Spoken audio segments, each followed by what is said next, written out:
Halo Ngominers, apa kabar? Sebenarnya kalau udah tahu kayak gini, sebenarnya aku nggak perlu lagi nanya apa kabar. Tapi karena sudah sudah kebiasaan loh sih apa kabar. Soalnya aku tahu ini kabarnya pasti baik-baik saja. Yang hari Senin biasanya suntuk kan habis libur, biasanya Senin dimarahin bos aja bisa senyum-senyum kayak gini.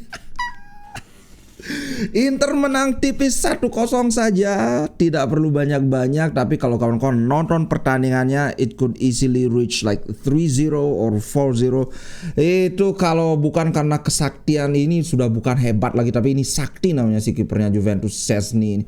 Woi, antisipasinya terhadap bola. Ini kenapa aku pendukung Inter kok malah memuji-muji kiper lawan? Sorry. Karena saking sebel sekaligus respect. Emang Szczęsny ini penampil terbaik dari Juventus di pertandingan tadi pagi. Tapi kita bahas nanti aja di sesi yang khusus membahas jalannya pertandingan. Pertama tentu kita bahas beberapa ini dulu lah berita-berita. Pertama soal Lautaro, lagi-lagi Lautaro menegaskan bahwa memang perpanjangan kontraknya belum jadi, tapi dia bilang nothing to worry about, I'm happy at Inter. Jadi ini secara tegas dia bilang bahwa nggak usah khawatir. Agennya juga bilang gitu, nggak usah khawatir, ya kita ya ikuti saja, nggak usah khawatir. Apalagi kontrak dia itu masih 2 tahun, so nothing to worry about. Berikutnya adalah Allegri. Woi, Allegri langsung Sebelumnya dia bilang Inter kayak Djokovic lawan Sinner, kayak polisi menangkap pencuri. Terus bilang, wah aku gak akan mau ngejoke lagi karena Inter terlalu sensitif. Sekarang setelah kalah dia bilang Inter Milan adalah tim yang bagus dengan experience, dengan pengalaman, favorit untuk Serie A title. Kembali lagi ke ke judul lamanya, bahwa saya dari dulu selalu bilang bahwa Inter adalah favorit yang meninggi-ninggikan Inter itulah. Tapi kita nikmati saja. Sebenarnya ada poin yang agak ada ngelesnya dikit dia si Allegri, bahwa begini. Dia bilang kenapa dia mengatakan soal with experience, karena ada poin di mana dia mengatakan bahwa kebanyakan pemain Juventus itu lahir setelah tahun 2000. Artinya setelah tahun 2000 kan berarti di bawah 23 tahun. Maksudnya pemain-pemain mereka banyak pemain muda, banyak pemain yang tidak berpengalaman lah gitu maksudnya. Aku sih ya bukannya salah satu bahan untuk ngejekin Inter dulu itu bukan dari Juventus aja sih, bahwa pemain Inter itu dikumpulin yang aki-aki. Terbukti ternyata aki-aki ternyata bagus. Ternyata Inzaghi bisa memadukan pemain muda dengan pemain veteran, itu jadi klop banget. So kalau ya salah siapa, kenapa pemainnya tahun 2000 ke atas? Kan kemarin siapa yang ngomong itu, wah Yildiz ini calon pemain mega bintang. Kemarin lumayan sih, terutama di menit-menit awal Yildiz bermain cukup baik, tapi setelah beberapa menit kayaknya sudah ketahuan pola permainan dia, habis itu udah nggak bisa berkutik lagi. Itu kalau di si Allegri. Sementara dari sisi Inzaghi, Inzaghi bilang gini, Inter itu layak menang. Inter mendominasi Juventus, tapi Scudetto belum selesai. Dia bilang gini, we earned a victory. Earn itu lebih ke layak mendapatkan kemenangan ini. Sangat penting dan sangat layak didapatkan. Dan ini kemenangan yang kami inginkan bersama seluruh skuad.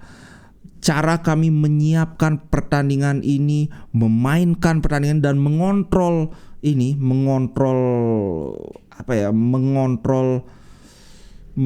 pertandingan itu memang membuat kami layak mendapatkan kemenangan. Fans mendorong kami dari sejak pemanasan sampai, mendorong ini maksudnya bukan maksudnya memberi semangat dari sejak pemanasan sampai peluit akhir berbunyi.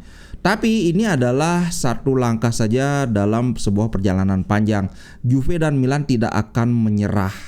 Kemudian tentang Szczęsny dia bilang gini, Szczęsny membuat game ini masih terbuka. Artinya game masih terbuka itu maksudnya Juventus masih ada kesempatan untuk mengejar dengan penyelamatan luar biasa dari tembakan Arnautovic dan Barella. Tapi aku melihat timku sangat berkonsentrasi. Kami hanya hanya kecolongan satu counter attack dalam 95 menit. Yang counter attack-nya itu maksudnya yang mana itu? Aku sudah siapkan tadi ininya. Di mana ya? Ah, ini dia.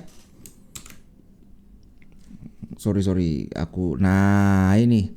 Ini McKennie dari sini berlari menembus si Bastoni sudah ke sana.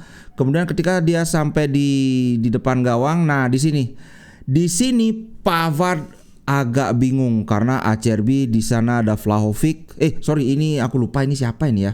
Cambiaso kayaknya. Ya, kayaknya Cambiaso ini. Pokoknya di sini Acerbi terbagi antara menutup Cambiaso sedangkan McKennie sudah ke tengah.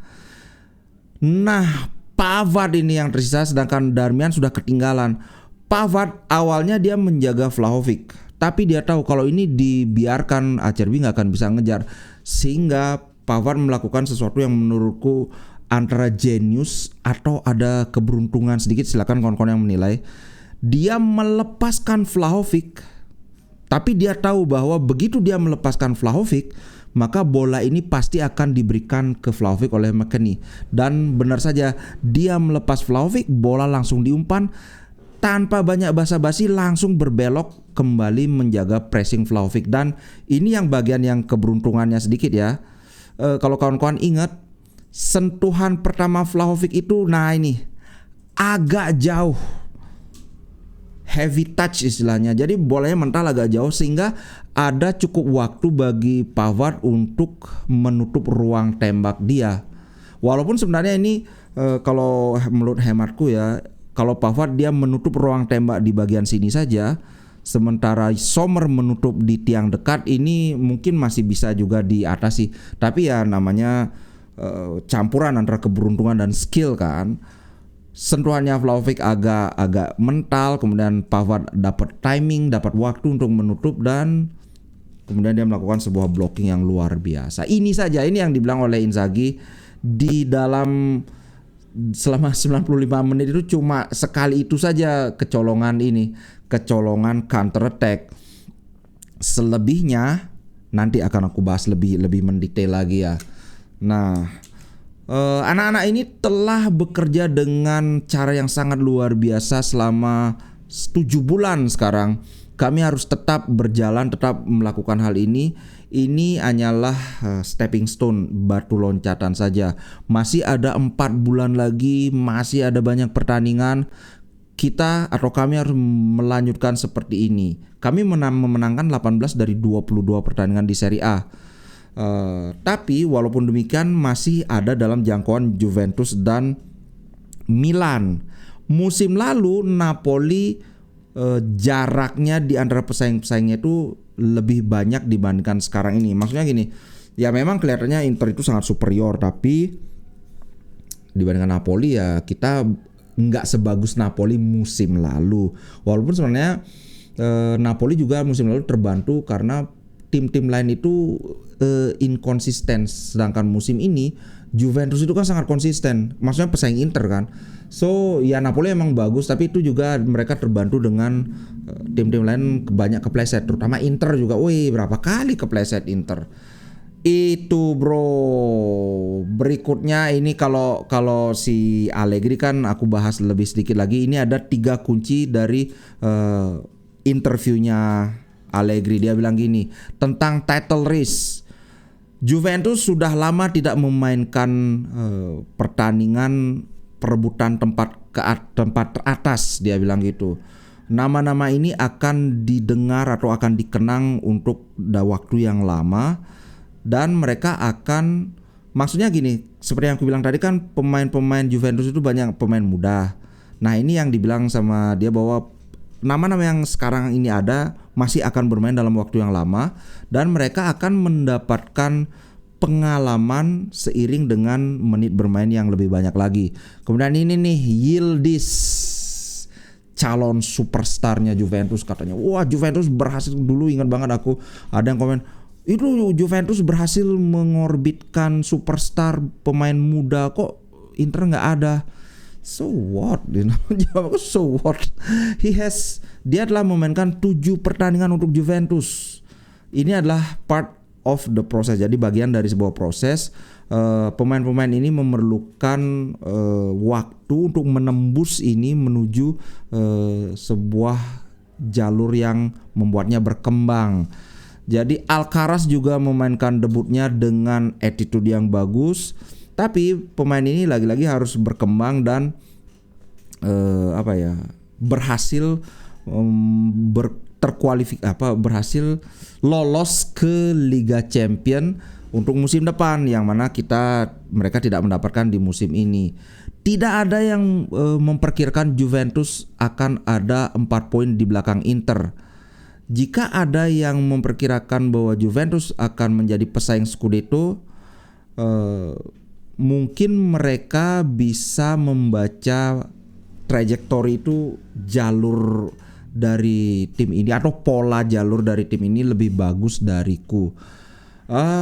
Aku sebenarnya agak apa maksudnya dia bilang, karena mungkin gini, dia dari awal kan bilang enggak Juventus targetnya cuma 4 besar saja, yang mana ini kan statement banyak yang meragukan, bahkan dari Indra itu cuma dia ingin meletakkan tekanan pada Inter saja, karena dia punya Chiesa, waktu itu punya Pogba. Ini kan ngomong ketika di awal musim mereka punya Pogba, pemain dengan gaji tertinggi di Serie A. Dia punya Vlahovic, striker termahal di Serie A. Kan 80 juta dibeli. Osimhen pas dibeli Napoli cuma berapa? 60 apa 50 kayaknya. Mereka punya Bremer, itu dibeli 40 juta. Szczesny adalah salah satu kiper terbaik di Serie A. Kalau ngelihat pertandingan tadi pagi, bagusan Szczesny daripada Sommer. Ya karena Szczesny melakukan penyelamatan, kalau Sommer enggak seperti yang di shotku.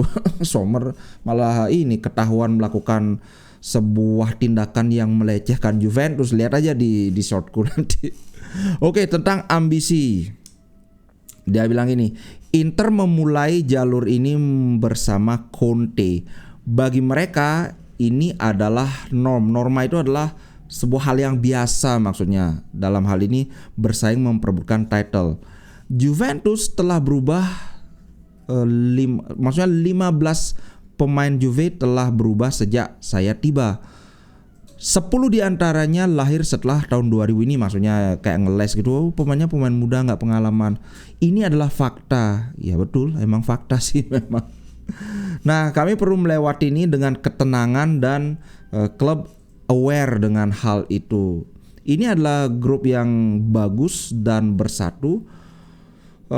Para pemain merasa marah ketika mereka meninggalkan lapangan, dan kabar bagusnya adalah kami berkembang atau semakin membaik secara fisik di menit-menit akhir. Menurutku sih bukan mereka yang berkembang secara fisik ya. Ini memang Inter memberikan lebih banyak ruang. Inter memberikan lebih banyak ruang bagi mereka karena ya udah aman. Inter lebih slow dibandingkan dengan babak-babak awal di mana Inter benar-benar gaspol banget kan. Itu sih menurutku. Itu beberapa berita terkait kemenangan Inter. Saat ini Inter ada di peringkat 1 guys dengan 57 poin, sementara Juventus di peringkat 2 dengan 53 poin. Milan dia menang tapi jaraknya agak jauh, 49 poin. Untuk kawan-kawan yang ingin menyimak ulasan tentang Serie A secara umum nanti di Ngomla, mungkin besok baru aku bisa ya. Oke, itu dulu untuk konten kali ini. Terima kasih banyak. Saat live tadi banyak kawan-kawan yang upgrade member juga. Thank you very much for the support. Karena seperti yang aku bilang, ini adalah full time jobku. Tanpa dukungan kawan-kawan nggak mungkin aku bisa full time di YouTube seperti ini. Mungkin aku udah balik ke kapal. Kerja di kapal pesiar lagi. Oke guys, ciao, terima kasih banyak. Oh iya, buat kawan-kawan yang tadi pagi nyawer, thank you banget bro, thank you banget. Sampai jumpa di konten berikutnya. Aku bahas jalannya pertandingan secara lebih mendetail lagi. Ciao guys.